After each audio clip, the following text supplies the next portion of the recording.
जय श्री कृष्णा। राधे राधे मित्रों, आज हम आपको सुनाएंगे दो बहनें और तुलसी माता की कहानी। आप सभी पर श्री हरि विष्णु की कृपा सदा सर्वदा बनी रहे। आइए श्रवण कहती हैं कार्तिक मास में सुनी जाने वाली दो बहनें और तुलसी माता की कहानी। एक गांव में दो बहनें रहती थी। बड़ी बहन का नाम गायत्री और छोटी का नाम गंगा था। बड़ी बहन बड़ी ही दयालु और तुलसी माता की परम भक्त थी। वह तुलसी माता की बहुत पूजा किया करती थी, कार्तिक स्नान किया करती और तुलसी के बिरला को सींचा करती थी। बड़ी बहन गरीब थी और छोटी बहन गंगा अमीर थी। बड़ी बहन का पति कुछ महीने से बीमार था, इसलिए अब बड़ी बहन गायत्री रोज अपनी छोटी बहन गंगा के घर काम करने जाती थी। गंगा की शादी एक अमीर व्यापारी से हुई थी। वह बहुत ही सुंदर और लालची थी। सुबह के समय अब गायत्री जल्दी जल्दी अपने घर का काम खत्म करके अपनी पूजा पाठ करके अपनी छोटी बहन गंगा के घर की तरफ निकलती थी। तब गंगा कहती, गायत्री दीदी, आज भी तुमको देर हो गई है। सुबह सुबह इतनी बड़े घर का काम पड़ा हुआ है, तुम आराम से घर में बैठी रहती हो, जल्दी आना चाहिए था। खैर, अब आ ही गई हो तो काम में लग जाओ। माफ करना बहन, गायत्री कहने लगी, मेरा बेटा रात भर रोता रहा, उसे बुखार था, इसलिए देर हो गई। मैं जल्दी जल्दी सब काम कर दूंगी। ठीक है।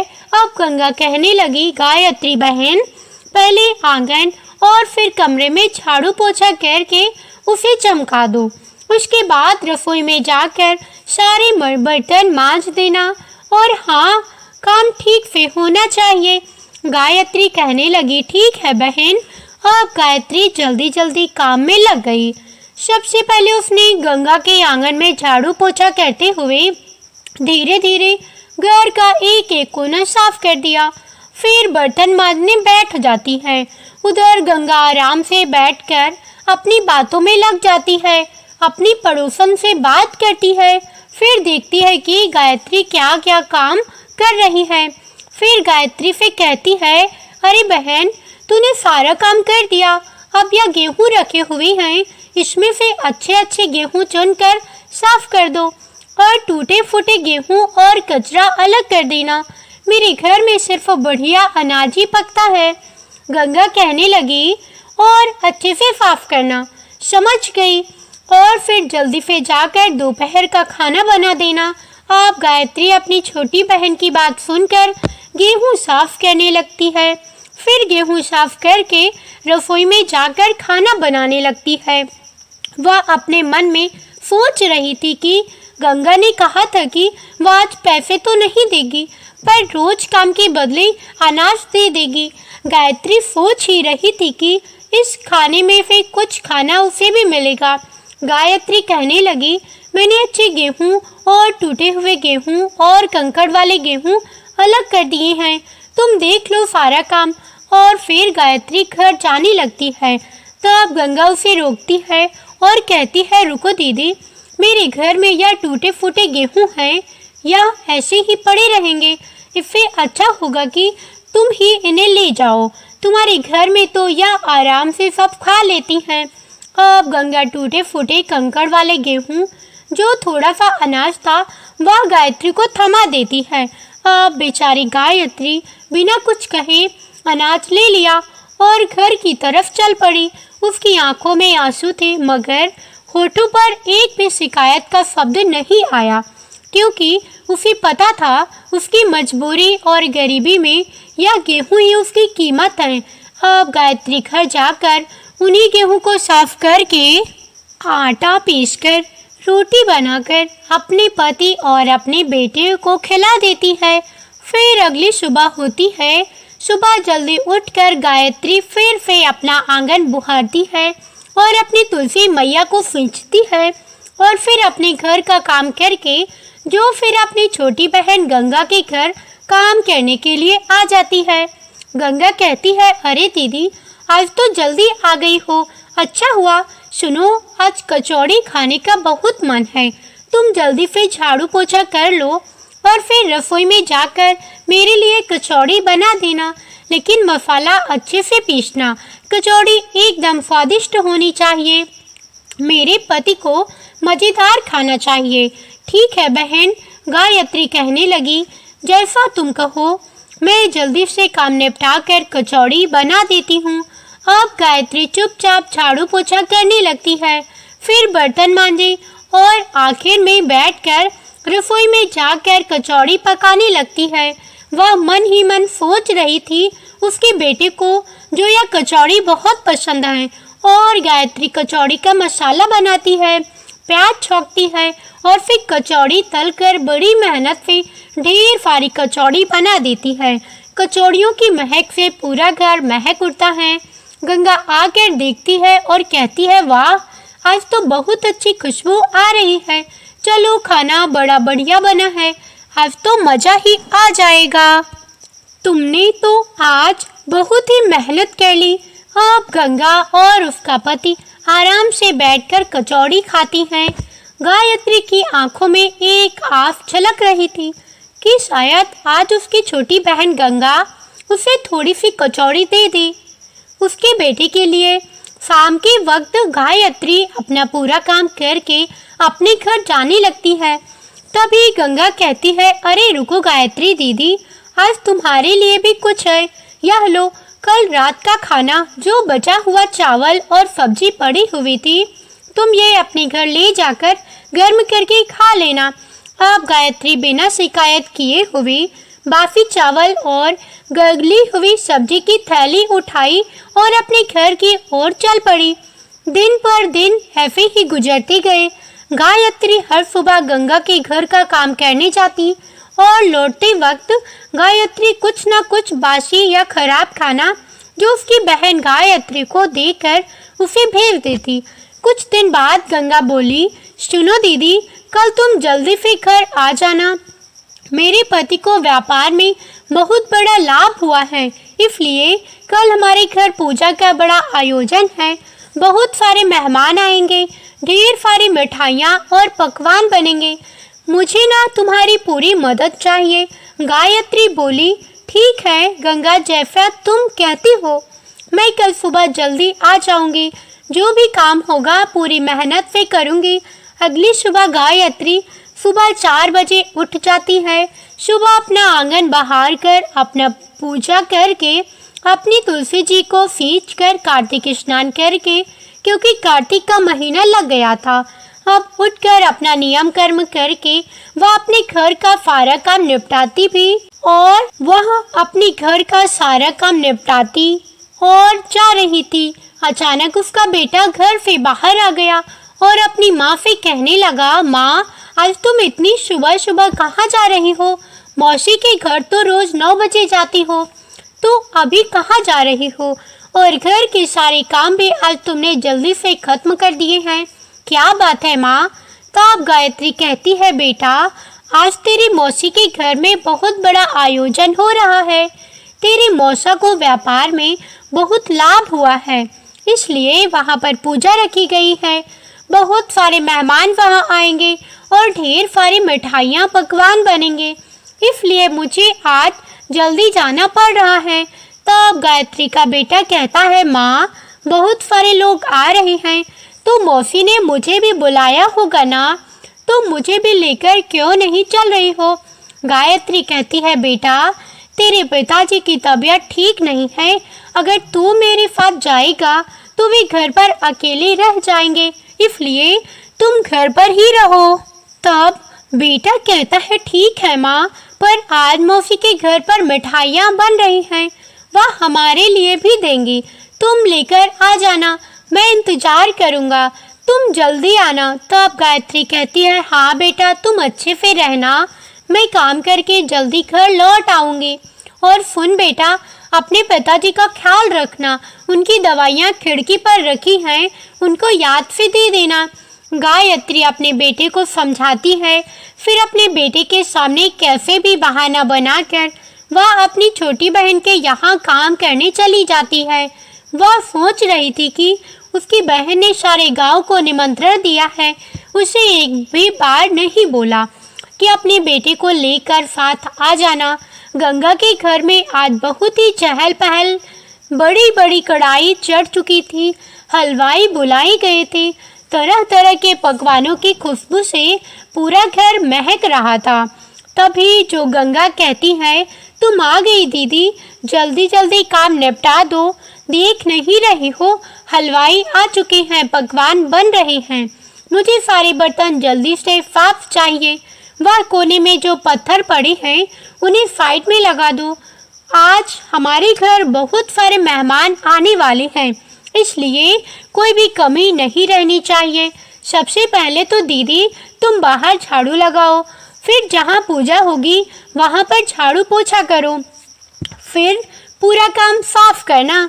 ठीक है बहन, मैं सब कर लूँगी, गायत्री ने गंगा से कहा। और तुम निश्चिंत रहो, तुम्हें शिकायत का कोई मौका नहीं मिलेगा। अब गायत्री सारा काम करने लगी।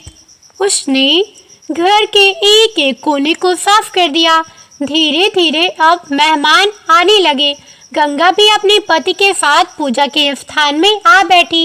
उसके चेहरे पे गहने की चमक थी। गांव के सबसे बड़े पुजारी को बुलाया गया था। पुजारी जी ने पूरे विधि विधान के साथ पूजा करवाई। सारे मेहमान भी वहां बैठे हुए थे। कुछ देर बाद पूजा समाप्त हो गई।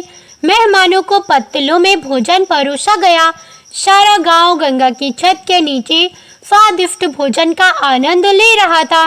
मिठाइयों का स्वाद, खाने की खुशबू चारों ओर छा गई थी। हर कोई स्वादिष्ट खाने का मजा ले रहा था। सबको खाना बहुत पसंद आया। धीरे धीरे मेहमान खाना खाकर अपने घर चले गए। अब घर में शांति छा चुकी थी, लेकिन अभी भी बहुत सारे पकवान और मिठाइयाँ बच चुकी थी।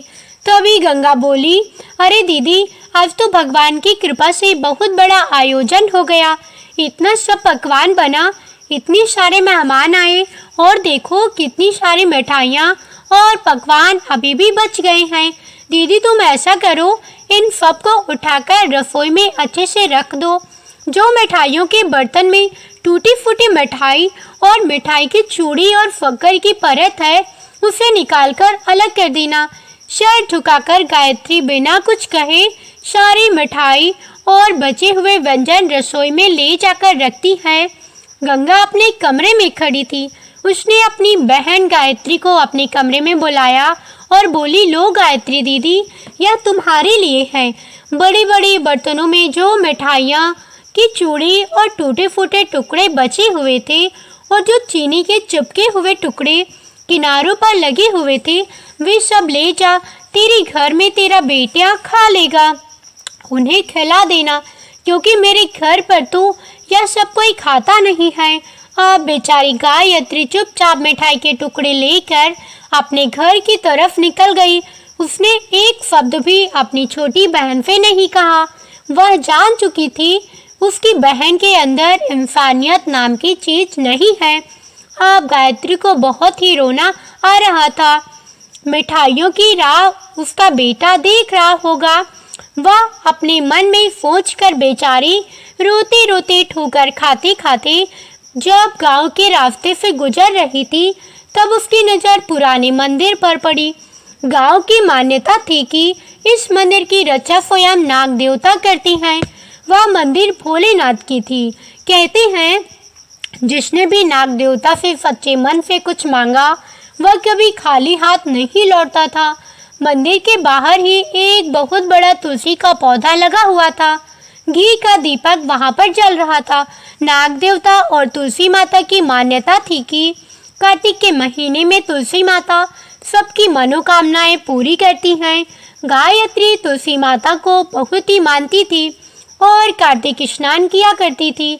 और आज जो वह बहुत ही दिल से दुखी थी, वह उस मंदिर में गई और उनके चरणों में जाकर कहने लगी, हे तुलसी मैया, हे भोलेनाथ, हे नाग देवता, मैं आखिर बार आई हूँ। मुझसे अब यह दुख और नहीं सहन होता। मेरी गरीबी, मेरी बेबसी मुझसे नहीं देखी जाती। हर रोज अपना अपमान झेलते झेलते थक गई हूँ। आपका दिल पत्थर का हो गया है। अगर आपको सच में दया आती है तो मुझे यहीं पर नाग देवता डफ ले। हे तुलसी माता, मुझे इस जीवन से मुक्ति कर दीजिए ताकि मेरा जीवन यहीं पर खत्म हो जाए। आज भी वह मासूम बच्चा मेरा इंतजार कर रहा होगा कि माँ मिठाइयाँ लेकर आएगी। लेकिन हे माता, हे नाग देवता, मैं यह शक्कर का चूरा और टूटी फूटी मिठाई लेकर घर लौट रही हूँ। क्या जवाब दूंगी उस मासूम को और उसको क्या कहूँगी कि तेरी माँ दूसरों के घर खाना साफ करके लाती है। हे तुलसी मैया, मुझे आप यहीं अपने चरणों में मुक्ति दे दीजिए। आप बेचारी गायत्री जो हर शब्द भगवान को याद करके कह रही थी, बड़ी करुणा से कह रही थी। अब गायत्री का हर शब्द तुलसी मैया, नाग देवता और शिव शंभू भोलेनाथ तक पहुंच रहा था। अब शिव शंभू भोलेनाथ, नाग देवता यह सब सुन रहे थे तो उनकी आंखों में भी मानो करुणा उतर आई। अब गायत्री रोते रोते वहां से जा रही थी। तभी अचानक से एक बहुत तेज रोशनी होने लगी और एक बुढ़िया माई और एक नाग देवता जो गायत्री को मानो जैसे आशीर्वाद दे रहे हो। गायत्री जैसे ही घर के पास पहुंची, उसका बेटा दरवाजे पर बैठा हुआ उसका इंतजार कर रहा था। उसकी आंखों में चमक और चेहरे पर मासूमियत थी। उसे उम्मीद थी कि आज माँ उसके लिए मिठाइयाँ लेकर आएगी। अब वह अपनी माँ को देखते ही बोला, माँ तुम आ गई। देखो ना, मैं कब से तुम्हारा इंतजार कर रहा था। क्या तुम मेरे लिए मिठाई लेकर आई हो? जल्दी से दो माँ, मुझे ना आज मिठाई और पकवान खाने हैं। बेचारी गायत्री कांपते हाथों से मिठाई खोलती है। तभी चमत्कार होता है। ढेर सारी रंग बिरंगी मिठाइयाँ, लड्डू, जलेबी, बर्फी, कचौड़ियाँ, सभी प्रकार के व्यंजन उसकी थैली में थे। उसका बेटा उन्हें देखकर खुशी से कूदने लगता है और मिठाइयाँ खाने लगता है। अब गायत्री हाथ जोड़कर कहती है, हे तुलसी माता, हे नाग देवता, यह कैसे संभव हो सकता है? मैं तो चूरा और थोड़ी बहुत टूटी फूटी मिठाई लेकर आई थी। यह सब पकवान कहाँ से आ गए? सचमुच वह सब किसी चमत्कार से कम नहीं थे। अब गायत्री यह समझ ही नहीं पा रही थी कि यह कैसे हुआ। गायत्री धीरे धीरे घर के अंदर जाती है और अपने घर का दृश्य देखकर उसकी आंखें फटी की फटी रह जाती हैं। उसका घर सोने चांदी से भरा हुआ था। इतना ही नहीं, उसका बीमार पति जो महीने से बिस्तर पर पड़ा था, अचानक खड़ा हो गया था, क्योंकि आज कार्तिक की पूर्णिमा थी और कार्तिक महीने का आखिरी दिन था और उसके चेहरे पर तेज था। आज स्वयं कार्तिक के देवता जो ठाकुर जी ने उन्हें आशीर्वाद दिया था। अब तुलसी माता की साक्षात कृपा गायत्री के घर पर पड़ी थी।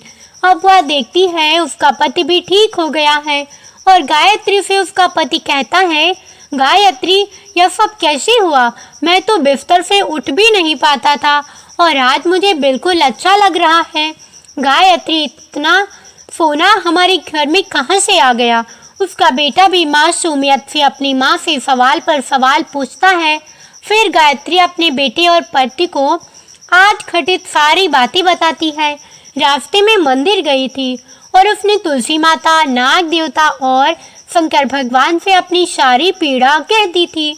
उसने विनती की थी कि मुझे जीवन का बोझ और उठाना पड़े और ना उठाना पड़े, इसलिए आप मुझे यहीं पर मुक्ति दे दें।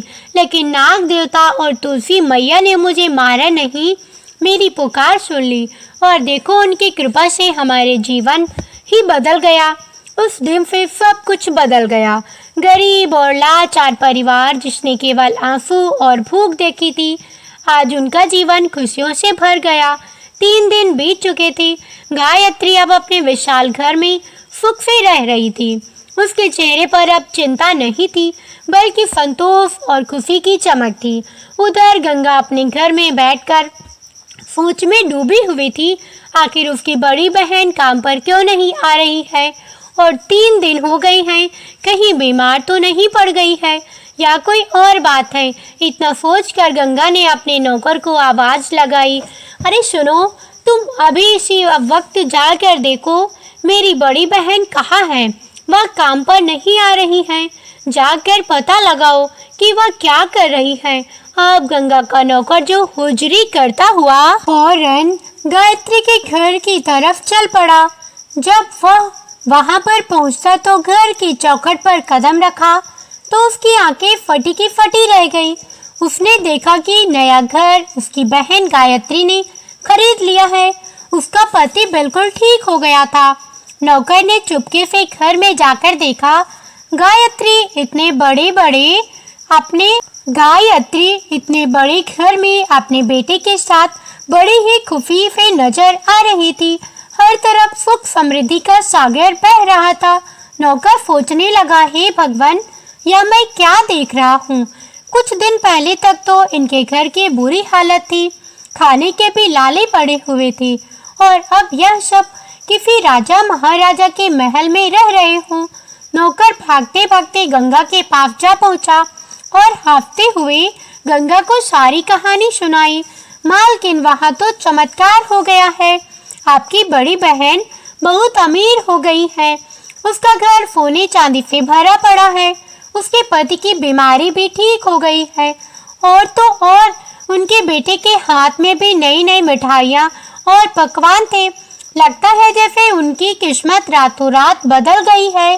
तभी गंगा कहती है, अरे मूर्ख, यह कैसे हो सकता है? जब मैंने उसको भेजा था तो सिर्फ बची कुची मिठाइयों के टुकड़े और बर्तनों में चिपकी हुई शक्कर दी थी। फिर यह सब मिठाइयाँ और धन दौलत कहाँ से आ गई? वह नौकरानी आखिर अमीर कैसे बन गई? यह रहस्य तो मुझे जानना ही होगा। मन ही मन गंगा प्रण करती है कि इसका रास्ता तो पता लगाकर ही रहूंगी। उस शाम जब गंगा का पति शहर से घर आया तो उसने सारी बातें अपने पति को बताई और बोली, आपको पता है, मेरी बड़ी बहन गायत्री अचानक से अमीर हो गई है। उसका टूटा फूटा घर अब महल नुमा बन गया है। उसके पति की बीमारी भी एक रात में छूमंतर हो गई है। देखो जी, मुझे तो कुछ समझ नहीं आ रहा, आखिर रातों रात ऐसा कैसे हो गया?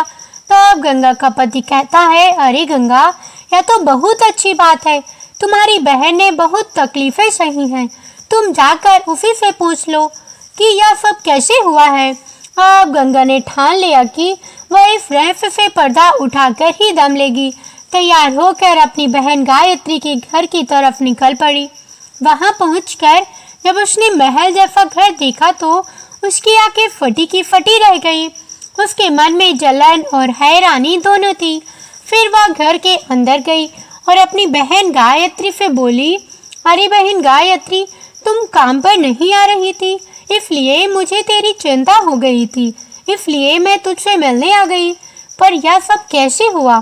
तू इतनी अमीर कैसे बन गई? जरा मुझे भी तो बता, आखिर माजरा क्या है ऐसा कि जो रातों रात अमीर बन गई? अब गायत्री कहने लगी, बहन, तू तो मुझे रोज बचा खुचा बासी भोजन दे देती थी, और उस दिन भी तुमने मुझे मिठाई की चूड़ी और शक्कर दी थी, और मैं वही सब लेकर अपने घर लौट रही थी। तभी रास्ते में मुझे भगवान शंकर का मंदिर मिला और नाग देवता मिले। तुलसी माता से मैंने प्रार्थना की। मैंने उन्हें अपनी सभी दुख तकलीफें बता दी, और नाग देवता और तुलसी माता की कृपा से सब कुछ बदल गया। आगे गायत्री कहने लगी, बहन, मैं कार्तिक स्नान करती थी और तुलसी जी की पूजा करती थी, इसलिए मैंने तुलसी जी से अपना सारा दुख कहा और तुलसी माता ने मेरे सारे दुख दूर कर दिए। अब गंगा को बड़ी बहन का इतना बड़ा घर और सुख समृद्धि देखकर जलन होने लगी। उसका मन लालच अब और बढ़ गया। अगले दिन ही गंगा ने मन ही मन में ठान लिया कि उसे अपनी बड़ी बहन गायत्री से भी ज़्यादा अमीर बनना है। उसके भीतर का लालच और जलन उसे चैन से बैठने नहीं दे रहा था। उसने अपने पति को सारी बातें बताई और बोली, सुनो जी, मुझे सब पता चल गया है कि गायत्री दीदी इतने अमीर कैसे बन गई। मैं रोज उसे खाना खराब देती थी। उसने भगवान शंकर, नाग देवता और तुलसी माता से जाकर बता दिया। और देखो, तुलसी माता और नाग देवता ने उसको पल भर में राजमाल जैसे घर दे दिया और हमें भी वैसा करना होगा। तब गंगा का पति कहता है, अरे पगली, हम तो पहले से ही सुखी और अमीर हैं। भगवान ने हमें सब कुछ दिया है, इतना लालच अच्छा नहीं होता। उसका पति गंगा को समझाता है, देखो भाग्यवान, लालच हमेशा इंसान को बर्बाद कर देता है। तब गंगा कहती है, कुछ नहीं सुनना है मुझसे ज़्यादा अमीर मेरी बहन नहीं हो सकती। उसकी मेरे सामने कोई औकात नहीं थी और वह अब मुझसे ज़्यादा अमीर हो गई है। अब मैं वही सब करूँगी जो वह करती थी। गंगा के पति ने गंगा को बहुत समझाया, लेकिन गंगा पर लालच का भूत सवार हो चुका था। वह थोड़ी देर बाद दोपहर के समय फिर से अपनी बहन के घर पहुंची और झूठे आंसू बहाने लगी और बोली, गायत्री दीदी, मुझे माफ़ कर दो। मैंने तुम्हारे साथ जो बहुत बुरा किया। मेरे पति के कारोबार में थोड़ी मुसीबत आ गई है और घर चलाना भी मुश्किल हो रहा है। मुझे अपने घर में काम पर रख लो। जैसे मैं तुमसे काम करवाती थी वैसे ही तुम भी मुझसे काम करवाना। तब गायत्री बोली, बहन, तुम्हें यह सब करने की कोई ज़रूरत नहीं है। मैं तेरी पूरी मदद करूँगी। तू क्यों चिंता करती है? तू तो मेरी सगी बहन है। तब गंगा कहती है, अरे दीदी नहीं, मुझे पैसों की मदद चाहिए। मुझे पैसों की मदद नहीं चाहिए। तुम मुझे काम पर रख लो और बदले में मुझे खाना दे देना। तब गायत्री कहती है, ठीक है, अगर तेरा मन है तो आज से तू मेरे घर पर काम कर लेना। मुझे तुझसे कोई गिला शिकवा नहीं है। गायत्री ने अपनी छोटी बहन के झूठ को पहचान लिया, लेकिन उसने फिर भी कुछ नहीं कहा। उसने गंगा को अपने घर पर काम पर रख लिया। अगली सुबह गंगा गायत्री के घर काम करने के लिए आ गई और मन में बस एक ख्वाहिश थी, उसकी चमत्कार दोहराया जाए और वह गायत्री से भी ज़्यादा अमीर बन जाए। अरे ओ गंगा, गायत्री कहने लगी, आ गई तू। आज घर में बहुत काम है। एक काम कर गंगा, तू सफाई कर ले, मैं रसोई देख लेती हूँ। तब गंगा बोली, हाँ दीदी, मैं आपका सारा काम कर दूंगी। दिन भर काम करने के बाद जब गंगा घर लौटने का समय आता है, तब गायत्री गंगा के लिए अच्छे अच्छे पकवान और मिठाई एक थैले में भर कर दे देती है। तब गंगा कहती है, नहीं दीदी, तुम मुझे वही देना जो मैं तुम्हें दिया करती थी, बाकी बचा कुचा फड़ा हुआ खाना, और मैं तेरा अच्छा खाना नहीं लूँगी। गायत्री यह सुनकर चौंक गई, लेकिन गंगा की जिद इतनी मजबूत थी कि गायत्री को मजबूरी में उसे बासी खाना देना पड़ा। अब गंगा खुशी खुशी बासी खाना लेकर लौट गई। अगले दिन फिर वही हुआ। अब गंगा गायत्री के घर का काम करके जाने लगी तो गायत्री ने ताजी मिठाई खाना दिया, लेकिन फिर से गंगा ने मना कर दिया। जबरदस्ती बासी और खराब सब्जी लेकर चली गई। 3 दिन बीत गए। अब गंगा रोज काम पर जाती, रोज जबरदस्ती बासी खाना लेकर जाती। अब बड़ी बहन गायत्री सोच में पड़ गई, आखिर उसकी छोटी बहन गंगा ऐसा क्यों कर रही है। अब गंगा को काम करते हुए काफी दिन बीत गए थे। वह सोचने लगी, अब मुझे भी वही सब करना होगा जो गायत्री दीदी ने किया था, क्योंकि अब तो 1 साल बीत गया। कार्तिक का महीना आ गया और पूरे कार्तिक मास उसने स्नान किया था और आज पूर्णिमा का दिन था। 1 साल तक उसने वही काम किया जो गायत्री करती थी। अब उसने सोचा कि आज मैं मंदिर जाऊंगी और वहां जाकर तुलसी माता, नाग देवता और शिव शंकर भोलेनाथ से अर्जी लगाऊंगी और गायत्री दीदी ने जैसे कहा था वैसे ही मैं भी कहूंगी, तभी जाकर मैं अमीर बनूंगी। बस यही सोचते सोचते गंगा के कदम तेज हो गए। उसने दिमाग में अब लालच भरा हुआ था। उसे ना अपने पति की बात सुनाई दे रही थी और ना ही अपने परिवार घर की चिंता थी। उसके मन में तो सिर्फ एक ही चाहत थी, दौलत, सुख, रुपया, शान, शौकत। इसी लालच में गंगा मंदिर में चली गई और भगवान शिव, नाग देवता और तुलसी माता के आगे रोने लगी और कहने लगी, हे नाग देवता, मैं बहुत गरीब हूँ। हे तुलसी मैया, मेरे जीवन में केवल दुख ही दुख है। मैं रोज अपनी बड़ी बहन के घर काम पर जाती हूँ वह मुझे कभी ताजा खाना नहीं देती, हमेशा बासी खाना ही देती है। आज उसने मुझे वही बासी खाना दिया है। हे नाग देवता, अब मैं बहुत दुखी हो गई हूँ। हे तुलसी मैया, आप मेरी मुक्ति कीजिए, मुझे यहीं पर मुक्त कर दीजिए। मैं अब इस दुख जीवन से छुटकारा पाना चाहती हूँ। अचानक से मंदिर के अंदर भारी आवाज सुनाई दी। अरे मूर्ख स्त्री, तू लालच में अंधी हो चुकी है। तेरे दिल में अपनी बड़ी बहन के लिए जलन भरी हुई है। मुझे सब पता है। रोज तेरी बहन तुझे ताजा और अच्छा खाना देती है, लेकिन तू जानबूझकर उसे बासी भोजन मांगती है। गंगा कहने लगी, हे तुलसी मैया, ऐसा नहीं है। तभी तुलसी मैया कहती है कि झूठ मत बोल गंगा, तूने अपनी बहन से ईर्ष्या की है, झूठ बोला है। अब लालच में आकर हमसे मौत की भीख मांग रही है। तो ठीक है, तेरी इच्छा पूरी करती है। तू चाहती है कि तुझे नाग देवता डफ ले, तो ठीक है। यह सुनकर गंगा डर जाती है और कहती है कि नाग देवता नहीं, मुझे मत डफिए। हे तुलसी मैया, मुझ पर रहम कीजिए, मैं मरना नहीं चाहती। हे नाग देवता, हे तुलसी मैया, आप सच कह रहे हैं, मैं लालच में अंधी हो गई थी, मुझे मत मारिए। हे नाग देवता, आप भी मुझे मत डफिए। आगे तुलसी माता कहती हैं, ठीक है, मैं तुझे नहीं मारूंगी, ना ही तेरी मुक्ति करूंगी, लेकिन लालच का फल तुझे मिल कर ही रहेगा। मैं तुझे श्राप देती हूँ, तेरा यह आलीशान घर झोपड़ी में बदल जाएगा और तेरे घर का पूरा सोना चांदी, हीरा मोती, धन सब एक पत्थर में बदल जाएगा। तूने मेरे सामने गरीब बनकर आई हो और अब कुदरत तुझे बताएगी कि असली गरीबी क्या होती है। अब गंगा रोते रोते भागते हुए अपने घर की तरफ जाती है। उसके मन में हजारों ख्याल आ रहे थे। उसकी आंखों में आंसू रुकने का नाम नहीं ले रहे थे। उसका घर एक झोपड़ी में बदल गया। उसने देखा उसके घर के सारे हीरे जवाहरात पत्थर में बदल गए। उसका पति गंगा से कहता है, गंगा, यह सब क्या है? कैसे हमारा घर बदल गया? बताओ क्या हुआ तुमने? गंगा ने अब रो रो कर अपने पति को सारी बातें सच सच बताई और उसका पति कहता है, गंगा, मैंने कहा था कि लालच मत करो। तुम्हारी लालची सोच के कारण मेरे जीवन भर की मेहनत मिट्टी में मिल गई। तुम्हें पता है मैंने कितनी मेहनत की है। अपनी जिंदगी में पता नहीं क्या पाप किया था मैंने, जो तुम जैसी लालची औरत से मेरी शादी हुई। अब गंगा के लालच की वजह से उसका ऐशो आराम, पति का प्यार, सब कुछ छिन गया। इस तरह लालच और जलन में अंधी हुई गंगा अपने ही हाथों से अपनी जिंदगी को बर्बाद कर लेती है।